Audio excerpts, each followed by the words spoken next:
Boa noite. Sejam muito bem-vindos ao nosso Pod do Dia.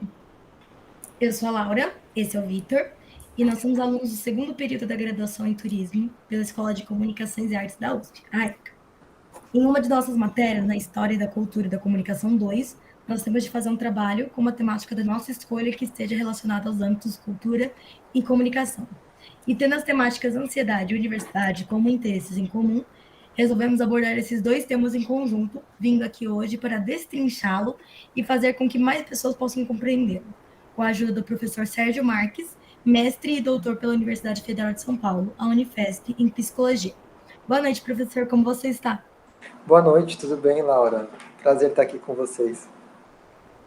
Muito prazer tê-lo conosco. Muito prazer tê-lo conosco, é uma honra estar aqui com o nosso professor.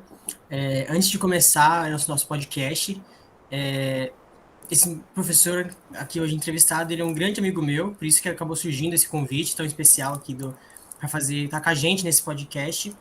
E ele me ajudou muito para entrar na faculdade. Então, ele me ajudava muito no cursinho, acabou se tornando um grande amigo meu. E é uma grande honra para mim tê-lo aqui hoje. E para a gente falar desse tema tão especial para a gente, que é da ansiedade. Ainda mais para mim, que nesse processo todo, ele era o cara que me ajudava muito a enfrentar a ansiedade das provas e tudo mais. Então, assim, uma coisa muito especial para mim, de verdade mesmo, estar com ele aqui hoje. Então, como eu já dei esse start, né? A nossa temática de hoje vai ser a ansiedade. Então, primeiramente, antes de a gente começar esse podcast, eu e a Laura, a gente vai dar um parâmetro sobre, primeiramente, o que é a ansiedade, né?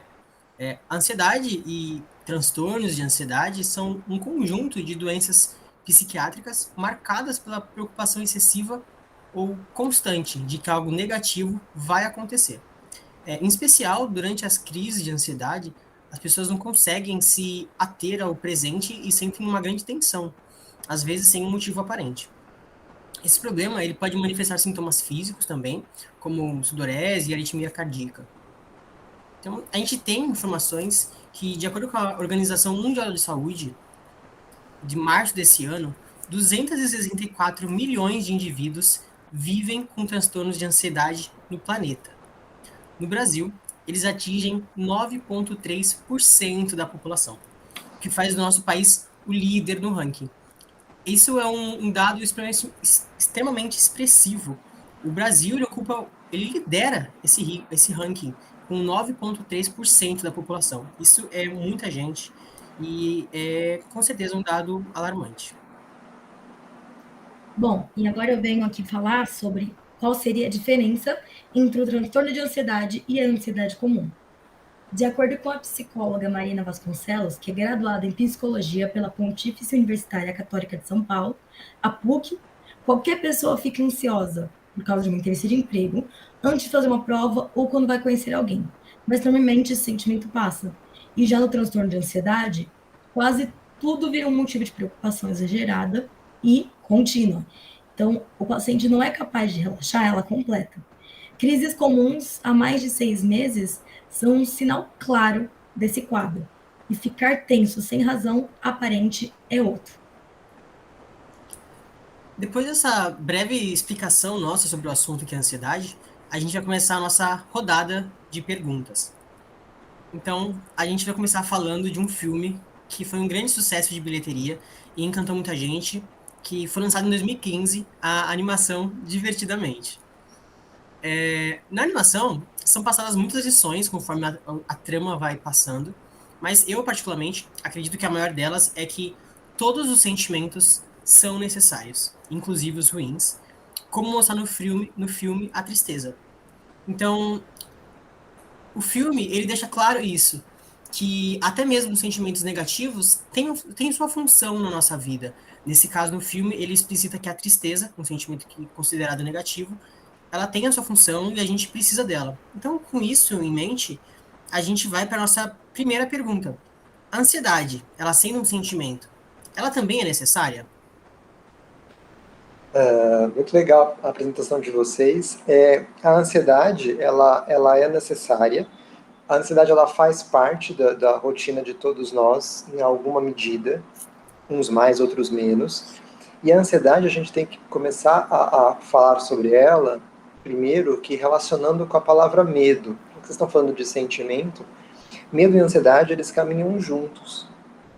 Por quê? Porque o medo é algo concreto. Sempre temos medo de determinada questão muito específica, como um elevador, um avião, um ônibus lotado, um lugar muito vazio, o medo de um inseto.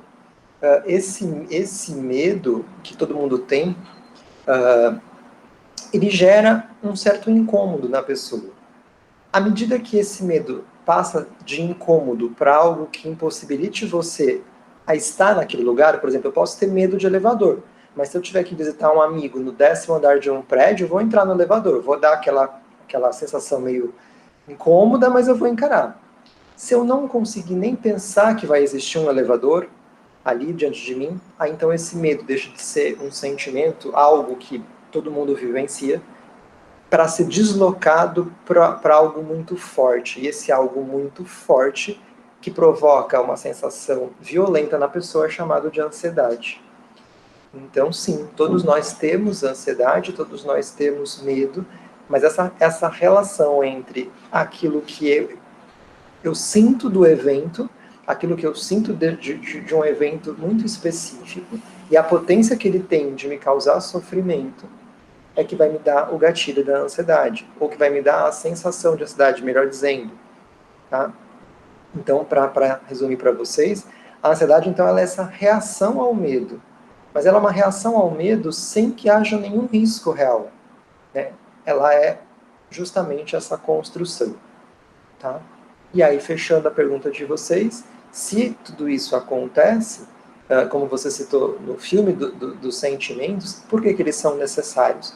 Porque a gente tem uma tentativa recorrente de cobrir os nossos vazios, vivemos numa sociedade, né, que o sociólogo, que é o Bauman, ele fala que estamos numa modernidade líquida.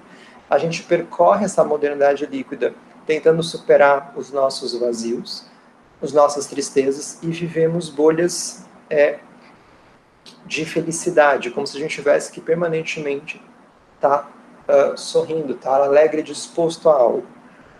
E pelo contrário, quanto mais você abafa, quanto mais você apaga os seus sentimentos de medo, de ansiedade e a tristeza que vocês citaram, mais chance vocês têm de um adoecimento.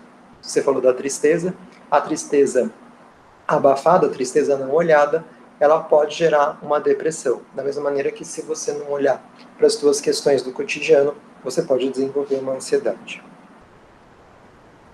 Nossa, muito interessante isso que você abordou agora, que dá um efeito rebote, né? Que nessa tentativa que as pessoas têm de disfarçar que estão sentindo tristeza ou preocupações, disfarçar, meio que, né, esconder esse sentimento, parece que acaba aflorando ainda mais, o que acaba saindo do controle, como o professor colocou, num estado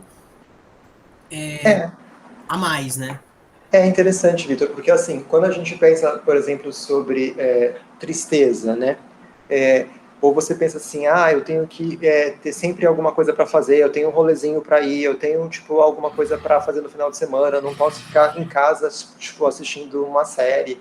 Eu tenho sempre que estar colocando numa disposição, né? Predisposto a tudo. Né? Essa necessidade que a gente tem, violenta, de estar sempre se colocando diante do outro, do convívio social, é uma das formas da gente não encarar os nossos vazios, os nossos momentos de estar só com nós mesmos, né? E aí as pessoas fogem desse confronto com o vazio na tentativa de se sentirem bem na sua saúde mental, no seu bem-estar. Quando, na verdade, é o contrário, né? Essa corrida que as pessoas têm para cobrir os seus vazios e estar sempre lá super ativo, rede social, um rolezinho, para não poder ficar sozinho, é que pode sim gerar uma depressão. Por quê? E talvez uma crise de ansiedade.